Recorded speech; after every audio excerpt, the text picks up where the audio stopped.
ಕಲ್ಯಾಣ ಆಗಬೇಕಂತ ದೇವರಲ್ಲಿ ಪ್ರಾರ್ಥನೆ. ಮಹಾಗಣಪತಿ ನಮಃ. ಪ್ರಾರ್ಥನಾಂ ಸಮರ್ಪಯಾಮಿ.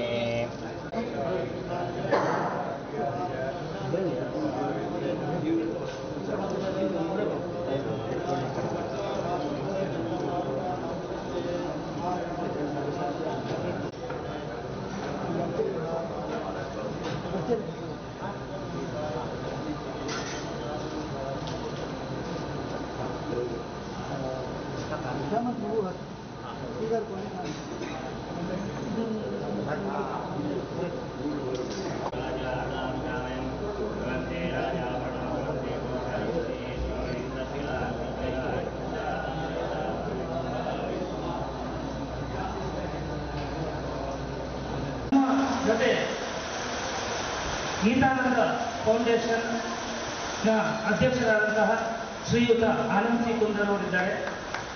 ಇಲ್ಲಿ ಅವರಿಗೆ ಹೃತ್ಪೂರ್ವಕ ಸ್ವಾಗತವನ್ನು 20 ವರ್ಷಕ್ಕಿಂತ ಕೆಳಗೆ ಮತ್ತು ಮೇಲೆ ಎನ್ನುವ 2 ಕ್ಯಾಟಗರಿಯಲ್ಲಿ 4 ಲಕ್ಕಿ ಡ್ರಿಪ್ ಡ್ರಾ ಮಾಡಿ ಆ 4 ಜನರಿಗೆ ಹೊಸ ಸೈಕಲನ್ನು ಕೊಡುಗೆಯಾಗಿ ಕೊಟ್ಟು ನಮ್ಮ ಉಡುಪಿ ಜಿಲ್ಲೆಯ ಖ್ಯಾತ ಕೋಲಾರದ ಟಾಮ್ ದೇವಸ್ಯ ಎನ್ನುವ ಹೃದ್ರೋಗ ತಜ್ಞರಿಗೆ ಒಂದು ಗುರುತಿಸುವ ಕಾರ್ಯಕ್ರಮ, ಸಣ್ಣ ಸನ್ಮಾನ ಕಾರ್ಯಕ್ರಮವನ್ನು ಇಲ್ಲಿ ಹಮ್ಮಿಕೊಂಡಿದ್ದೇವೆ. ಈ ಕಾರ್ಯಕ್ರಮದ ನಿಟ್ಟಿನಲ್ಲಿ ಈ ದಿನ ಸೈಕಲ್ ಜಾಥವನ್ನು ಹಮ್ಮಿಕೊಂಡಿದ್ದೇವೆ. ಇದು ಬೆಳಗ್ಗೆ ಶ್ರೀಯುತ ಆನಂದ್ ಸಿ ಕುಂದರ್, ರವಿಕಿರಣ್ ಮುರುಡೇಶ್ವರ್ ಅವರು ಹಾಗೂ ರಮಣೋಪಾಧ್ಯಾಯರು, ಡಾಕ್ಟರ್ ಮುರಳೀಕೃಷ್ಣ ಭಟ್ ಇವರೆಲ್ಲರೂ ಸೇರಿ ಈ ಲಾಂಛನವನ್ನು ಬಿಡುಗಡೆಗೊಳಿಸ್ತಾ ಇದ್ದಾರೆ.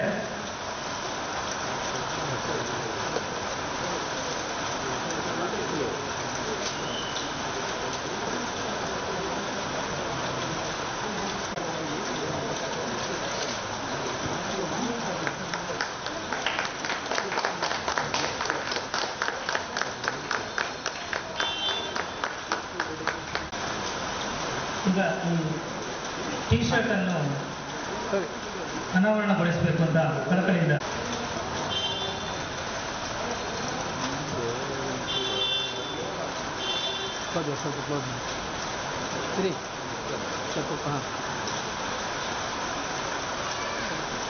ಎಲ್ಲರ ಆದ್ಯ ಕರ್ತವ್ಯ. ಅದೇ ರೀತಿ ಇದೇ ಬರುವ ಸೆಪ್ಟೆಂಬರ್ 29 ವಿಶ್ವ ಹೃದಯ ದಿನ, ವರ್ಲ್ಡ್ ಹಾರ್ಟ್ ಡೇ.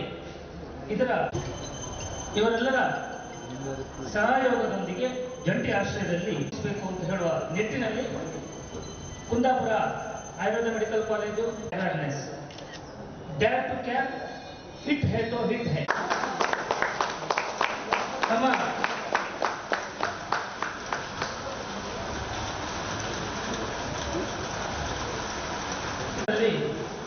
ಹೃದಯ ಸಂಬಂಧಿ ಕಾಯಿಲೆಗಳು ಸುಮಾರಾಗಿ ಎಲ್ಲ ಜನರಲ್ಲಿ ಕಾಣಲಿಕ್ಕೆ ಸಿಗ್ತದೆ. ಈ ನಿಟ್ಟಿನಲ್ಲಿ ಜನರಿಗೆ ಅರಿವು ಮೂಡಿಸುವಂತಹ ಈ ಕಾರ್ಯಕ್ರಮ ನಮ್ಮೆಲ್ಲರ ಆರಾಧ್ಯ ದೇವರಾದ ಸಿದ್ಧಿವಿನಾಯಕನಿಗೆ ವಂದಿಸಿಕೊಂಡು ಇದೇ ತಿಂಗಳು ಸೆಪ್ಟೆಂಬರ್ 29ನೇ ತಾರೀಕಿನಂದು ಜರುಗುವಂಥ ವಿಶ್ವ ಹೃದಯ ದಿನ ಈ ಒಂದು ಕಾರ್ಯಕ್ರಮದ ಅಡಿಯಲ್ಲಿ ಸೈಕಲ್ ಜಾಥಾ ಮಾಡಬೇಕಂತ ಹೇಳುವ ಉದ್ದೇಶದಿಂದ ಬೇರೆ ಬೇರೆ ಸಂಘ ಸಂಸ್ಥೆಗಳು ಒಟ್ಟಿನಿಂದ ಇಲ್ಲಿ ಇವತ್ತು ಅದರ ಲಾಂಛನ ಹಾಗೂ ಟಿ ಶರ್ಟ್ ಬಿಡುಗಡೆಯನ್ನು ಮಾಡಿದ್ದೇವೆ. ಈ ಒಂದು ಕಾರ್ಯಕ್ರಮದಲ್ಲಿ ನಮ್ಮ ಜೊತೆಯಲ್ಲಿ ನಮ್ಮ ಅಮೃತೇಶ್ವರಿ ಆಯುರ್ವೇದಿಕ್ ಕಾಲೇಜಿನ ಪ್ರಾಂಶುಪಾಲರಾದ ಪ್ರಸನ್ನ ಇದ್ದಾರೆ, ರವಿಕಿರಣ್ ಮುರುಡೇಶ್ವರ್ ಇದ್ದಾರೆ, ನಮ್ಮ ರಮಣ ಉಪಾಧ್ಯಾಯರಿದ್ದಾರೆ, ಅಲ್ಲದೆ ನಮ್ಮ ಕಾಲೇಜಿನ ಟ್ರಸ್ಟಿಗಳು ಮತ್ತು ಎಲ್ಲ ಡಾಕ್ಟರ್ಗಳಿದ್ದಾರೆ. ಅದರ ಜೊತೆಯಲ್ಲಿ ಬೇರೆ ಬೇರೆ ಪಂಚಾಯತ್ ಅಧ್ಯಕ್ಷರಿದ್ದಾರೆ. ಅದರ ಜೊತೆಯಲ್ಲಿ ಬೇರೆ ಬೇರೆ ಸಂಘಟನೆಯವರು ಇದು ನಮ್ಮ ಜೊತೆ ಕೈಗೊಳಿಸಿದ್ದಾರೆ. ಖಂಡಿತ ಭಾಳ ಒಂದು ಒಳ್ಳೆಯ ಕಾರ್ಯಕ್ರಮ. ಯಾಕಂತ ಹೇಳಿದರೆ ನಮ್ಮ ಜನರಲ್ಲಿ ನಮ್ಮ ಹೃದಯದ ಬಗ್ಗೆ ಅವೇರ್ನೆಸ್ ಮೂಡಿಸಲಿಕ್ಕೋಸ್ಕರ ಈ ಒಂದು ಸೈಕಲ್ ಜಾಥವನ್ನು ಆಯೋಜಿಸಿದ್ದಾರೆ. ಖಂಡಿತ ಆದಷ್ಟು ಜನರು ಜಾಸ್ತಿ ಸಂಖ್ಯೆಯಲ್ಲಿ ಇದರಲ್ಲಿ ಭಾಗವಹಿಸಿ ಮತ್ತು ಈ ಒಂದು ಕಾರ್ಯಕ್ರಮವನ್ನು ಯಶಸ್ವಿ ಮಾಡಬೇಕು ಅಂತ ಈ ಸಂದರ್ಭ ಹೇಳ್ತಾ ಎಲ್ಲರಿಗೂ ಶುಭವಾಗಲಿ ಅಂತ ಹಾರೈಸಿ ನನ್ನ ಮಾತು ಲಾಂಛನವನ್ನು ಹಾಗೂ ಆಕರ್ಷಕವಾದಂತಹ ಟಿ ಶರ್ಟನ್ನು ಬಿಡುಗಡೆ ಮಾಡಿ ಹರಿಸಿದ ಹಿರಿಯರಾದ ಆನಂದ್ ಸಿ ಕುಂದರ್ ಅವರೇ, ನಮಗೆ ಬಹಳ ಪ್ರೀತಿಯಿಂದ ಸ್ವಾಗತಿಸಿ ಕಾಫಿ ಕೊಟ್ಟು ಉತ್ತೇಜನ ನೀಡುವಂತ ಮಾತನಾಡಿದಂತ ರಮಣ ಉಪಾಧ್ಯಾಯ ಅವರವರೇ, ಹಾಗೂ ಇಲ್ಲಿ ಇರುವಂತಹ ಎಲ್ಲ ಗಣ್ಯರೇ, ಕೆಲವು ವರ್ಷಗಳ ಹಿಂದೆ ಅಮೆರಿಕದ ಅಧ್ಯಕ್ಷ ಬರಾಕ್ ಒಬಾಮಾ ಅವರು ಭಾರತಕ್ಕೆ ಭೇಟಿ ಕೊಟ್ಟಿದ್ದರು. ಅವರದ್ದು ಬಹಳ ಐಷಾರಾಮಿಯಾದಂತಹ ವಿಮಾನ ಏರ್ಫೋರ್ಸ್ 1 ಅದರಲ್ಲಿ ಬಂದು ಭಾರತದ ನೆಲದ ಮೇಲೆ ಕಾಲೂರಿದಾಗ ಎಲ್ಲರೂ ಬಹಳ ಕುತೂಹಲದಿಂದ ನೋಡ್ತಾ ಇದ್ರು. ಅವರ ಸೆಕ್ಯೂರಿಟಿ ಆಗಿರ್ಬಹುದು, ಅವರ ದಿನಬಳಕೆಯ ವಸ್ತುಗಳಾಗಿರ್ಬಹುದು, ಅವರ ಗನ್ಮೆನ್ ಆಗಿರ್ಬಹುದು, ಬಾಡಿಗಾರ್ಡ್ಸ್ ಆಗಿರ್ಬಹುದು, ಎಲ್ಲ ಅಮೆರಿಕದಿಂದ ಬಂದವರು. ಹಾಗೆ ನೋಡ್ತಾ ಇರುವಾಗ ಒಂದು ಸೈಕಲ್ ಕೂಡ ಬಂತು ಅವ್ರ ಜೊತೆ. ಅಮೆರಿಕದ ಅಧ್ಯಕ್ಷ ಸೈಕಲ್ ಅನ್ನು ತೆಗೆದುಕೊಂಡು ಭಾರತಕ್ಕೆ ಬಂದಿದ್ದಾರೆ. ನಂತರ ಪತ್ರಕರ್ತರು ಕೇಳಿದ್ರು ಅವರಿಗೆ, ಅಮೆರಿಕದಿಂದ ಯಾಕೆ ಸೈಕಲ್ ತಂದ್ರಿ ಅಂತ.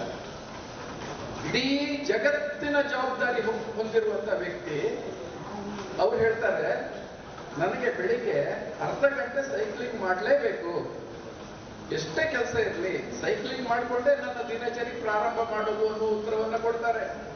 ಅದೇ ಅವರ ನೀಳಕಾಯದ, ಅವರ ಆಕರ್ಷಕವಾದಂತಹ ನಿಲುವೇನಿದೆ ಅದರ ರಹಸ್ಯ. ಹೀಗೆ ಅಮೆರಿಕದ ಅಧ್ಯಕ್ಷ ಕೂಡ ಸೈಕ್ಲಿಂಗಿಗೆ ಮಹತ್ವವನ್ನು ಕೊಟ್ಟಿದ್ದಾರೆ. ಅದರ ನಂತರ ಮತ್ತೊಂದು ಘಟನೆ ಆಯಿತು. ಭಾರತದ ಚೆಸ್ ಚಾಂಪಿಯನ್ ವಿಶ್ವನಾಥ್ ಆನಂದನ್ ಮತ್ತು ಮ್ಯಾಗ್ನಸ್ ಕಾರ್ಲ್ಸನ್ ಇವರ ಇಬ್ಬರ ನಡುವೆ ಚೆಸ್ ವಿಶ್ವ ವಿಜೇತರು ಯಾರು ಅನ್ನುವ ಬಗ್ಗೆ ಸ್ಪರ್ಧೆ. ಆ ಸಂದರ್ಭದಲ್ಲಿ ಪತ್ರಕರ್ತರು ಬಹಳ ಕುತೂಹಲದಿಂದ ಇವರು ಯಾವ ರೀತಿ ತಯಾರಿ ಮಾಡ್ತಾರೆ, ಯಾವ ರೀತಿಯ ಚೆಸ್ ಆಡ್ತಾರೆ ಅಂತ ನೋಡಿದ್ರೆ, ಬೆಳಿಗ್ಗೆ ಹೋಗಿ ನೋಡಿದ್ರೆ ಇಬ್ರು ಕೂಡ ಚೆಸ್ಸಿನ ಅಭ್ಯಾಸವನ್ನ, ಚೆಸ್ಸಿನ ತಾಲೀಮನ್ನ ಮಾಡ್ತಾ ಇಲ್ಲ, ಅದರ ಬದಲು ಸೈಕ್ಲಿಂಗ್ ಮಾಡ್ತಾ ಇದ್ದಾರೆ ಇಬ್ರು. ನಂತರ ಕೇಳ್ತಾರೆ ಅವರು, ನೀವು ಚೆಸ್ ಆಟಗಾರರು ಸೈಕ್ಲಿಂಗ್ ಯಾಕೆ ಮಾಡ್ತೀರಿ? ಅದಕ್ಕೆ ಅವ್ರು ಹೇಳ್ತಾರೆ, ನಮಗೆ ಮಾನಸಿಕ ಸ್ಥಿರತೆ ಕೊಡಬೇಕಾದ್ರೆ ದೈಹಿಕ ಸ್ಥಿರತೆ ಬೇಕು, ಆದ್ರಿಂದ ಸೈಕ್ಲಿಂಗ್ ಮಾಡಿ ನಾವು ಅದನ್ನ ಪಡೆದುಕೊಳ್ತೇವೆ ಅಂತ ಹೇಳುವಂತ ಉತ್ತರವನ್ನ ಕೊಡ್ತಾರೆ. ಹಾಗೆ ಈ ವಿಶ್ವದ ಶ್ರೇಷ್ಠ ವ್ಯಕ್ತಿಗಳು, ಕ್ರೀಡಾ ಜಗತ್ತಿನ ಶ್ರೇಷ್ಠ ಸಾಧಕರು ಅವರೆಲ್ಲ ಸೈಕ್ಲಿಂಗ್ಗೆ ನೆಚ್ಚಿರುವಾಗ ನಾವು ಬಹಳ ಉಪಯುಕ್ತವಾದಂತಹ ಕಾರ್ಯಕ್ರಮವನ್ನ ಹಮ್ಮಿಕೊಂಡಿದ್ದೀರಿ. ಇದಕ್ಕಾಗಿ ಈ ಎಲ್ಲ ಸಂಘಟಕರಿಗೆ ನಾನು ಅಭಿನಂದನೆಯನ್ನ ಹೇಳ್ತಾ ಇದ್ದೇನೆ. ಧನ್ಯವಾದಗಳು ಸರ್. ಭಾವಿಯಾಗಿ ಇಲ್ಲಿ ನಡೆದಂಥ ಎಲ್ಲ ಗಣ್ಯ ದೇವಳದ ಪರವಾಗಿ ಹೃತ್ಪೂರ್ವಕ ವಂದನೆಗಳನ್ನು ಅರ್ಪಿಸುತ್ತಾ, ಇವಾಗಲೇ ಅದರ ವಿಶ್ವ ಹೃದಯ ದಿನದ ಮಹತ್ವವನ್ನು ಹೇಳಿಯಾಗಿದೆ. ಅದೇ ರೀತಿ ಎಲ್ಲರೂ ಈ ಒಂದು ಕಾರ್ಯಕ್ರಮದಲ್ಲಿ ವಿಶೇಷವಾಗಿ ಇದನ್ನು ಅನುಷ್ಠಾನಗೊಳಿಸಬೇಕು. ಏನೋ ಇವತ್ತು ಲಾಂಛನ ಬಿಡುಗಡೆ ಆಯಿತು, ನಾವು ಒಂದು ರೀತಿಯಲ್ಲಿ ಮುಗಿಸಿಬಿಟ್ಟೇವೆ ಅನ್ನೋದಿರಬಾರ್ದು. ಇದು ನಿತ್ಯದಲ್ಲಿ ಒಬ್ಬನದ್ದು ಆದ್ಯ ಕರ್ತವ್ಯ. ಯಾಕಂದರೆ ಇವತ್ತಿನ ದಿನ ಒಂದು ಚಿಕ್ಕ ಮಗುವಿನಿಂದ ಅಪಾರ ವೃದ್ಧರವರೆಗೂ ಈ ಒತ್ತಡದ ಜೀವನ, ಅದಕ್ಕೆ ಬೇಕಾಗಿರುವುದು ದೈಹಿಕ ಕ್ಷಮತೆ ಮತ್ತು ಮಾನಸಿಕ ಆರೋಗ್ಯ. ಇವೆರಡಕ್ಕೂ ಬೇಕಾಗಿರುವುದು ಈಗ ಈ ಸೈಕಲ್, ಈ ಜಾಥಾ, ಅದೇ ರೀತಿ ಸೈಕಲ್ನ ಒಂದು ಅನುಷ್ಠಾನ, ಅದೇ ರೀತಿ ಅದನ್ನು ನಾವು ನಿತ್ಯ ಜೀವನದಲ್ಲಿ ಅಳವಡಿಸಿಕೊಂಡು ಆರೋಗ್ಯವನ್ನು ಕಾಪಾಡಬೇಕು. ಯಾವುದು ಬರೀ ದೇಹದ ಕ್ಷಮತೆ ಒಂದೇ ಅಲ್ಲ, ಮಾನಸಿಕ ಆರೋಗ್ಯ ಎರಡನ್ನೂ ಪಡೆದುಕೊಂಡು ಅದೇ ರೀತಿ ದೇವರ ಒಂದು ವಿಶೇಷ ಕೃಪೆಗೆ ಒಳಗಾಗಿ ತನ್ನ ಮೂಲಕ ಲೋಕ ಕಲ್ಯಾಣವಾಗಲಿ ಎಂದು ದೇವರಲ್ಲಿ ಪ್ರಾರ್ಥಿಸುತ್ತಾ ಎರಡು ಮಾತುಗಳನ್ನು ಮುಗಿಸ್ತಾರೆ. ಸಿದ್ಧಿವಿನಾಯಕ ದೇವರನ್ನು ವಂದಿಸುತ್ತಾ ನಮ್ಮ ಹಿರಿಯರಾದ ರಮಣ ಉಪಾಧ್ಯಾಯವರೇ ಮುಂದಿನ ಪೂರ್ವಭಾವಿಯಾಗಿ ಲಾಂಛನವನ್ನು ಬಿಡುಗಡೆ ಮಾಡಿದ್ದೆ. ಸುಂದರವಾದ ಲಾಂಛನವನ್ನು ಬಿಡುಗಡೆ ಸಮಾರಂಭ ಚೆನ್ನಾಗಿ ನಡೆದಿದೆ. ಇನ್ನು ಮುಂಬರುವ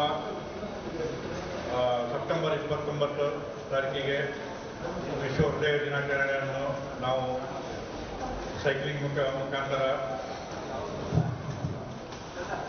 ಆಚರಿಸಲಿಕ್ಕಿದ್ದೇವೆ. ನಮಗೆ ನಮ್ಮ ದೇಶವನ್ನು ಕಾಯುವ ಸೈನಿಕರು ಹೇಗೆ ಮುಖ್ಯನೋ ಹಾಗೆಯೇ ನಮ್ಮ ಶರೀರವನ್ನು ಕಾಯುವಂಥ ಹೃದಯ ಎಂಬ ಒಂದು ಮುಖ್ಯ ಅಂಗ, ಅದು ಮುಖ್ಯವಾಗಿದೆ. ಅದಕ್ಕೆ ಯೋಧ ಅಂತ ಇಟ್ಟದ್ದು ಬಹಳ ಸುಂದರವಾಗಿದೆ. ಹೀಗಾಗಿ ಮುಂಬರುವ ಹೃದಯ ದಿನಾಚರಣೆಯನ್ನು ನಾವು ಚೆನ್ನಾಗಿ ಆಚರಿಸೋಣ ಅಂತ ಹೇಳಿ